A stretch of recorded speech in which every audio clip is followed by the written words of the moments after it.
पाकिस्तान 'ਚ पंजाबी कॉन्फ्रेंसां दे सब तो वड्डे नैटवर्क पंजाबी नैशनलिस्ट फोरम वालों जी आयां नूं। आज़ाद बलोचिस्तान के क्याम के बाद पंजाब च रहने वाले बलोच ते पठान पंजाब च नहीं रह सकणगे। 1947 च जब पाकिस्तान के खातिर पंजाब नूं तकसीम किया जा रहा सी ते यह कहा गया सी कि मशरकी पंजाब गैर मुस्लिम अक्सरीती इलाका है ते जद के मगरबी पंजाब मुस्लिम अक्सरीती इलाका है। इसलिए पंजाब नूं तकसीम करके मगरबी पंजाब नूं पाकिस्तान च शामिल कर दिता जाए तो पाकिस्तान होवे या भारत दोनों च अकलीयतां नूं उन्हां दे हकूक मिलणगे।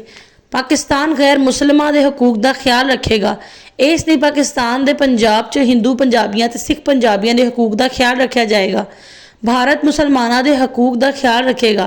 इसलिए भारत के पंजाब च मुसलमान पंजाबियों के हकूक का ख्याल रखा जाएगा।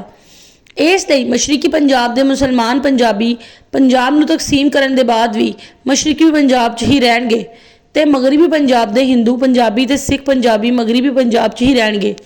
इस तो बाद की होया, पंजाब की तकसीम की वजह तो पंजाबियों ने अपनी ही कौम के 20 लाख पंजाबियों नूं मार दिता ते 2 करोड़ पंजाबियों नूं उजाड़ दिता।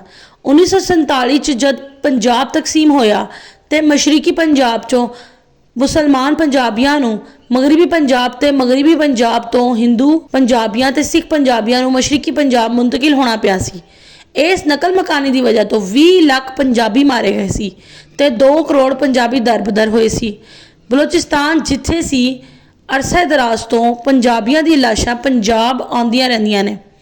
आज़ाद बलोचिस्तान के क्याम तो बाद उत्थे भी पंजाबियों नूं पंजाब मुंतकिल होना पिया सी। जद कि पंजाब की 13 करोड़ आबादी च पंजाब च रहने वाले 76 लाख बलोचां दे लई पंजाब च रहना नामुमकिन होएगा ते बलोचिस्तान मुंतकिल होना पवेगा। पंजाब च रहने वाले 50 लाख पठाना दे लई पंजाब च रहना नामुमकिन हो जाएगा ते बलोचिस्तान मुंतकिल होना पएगा।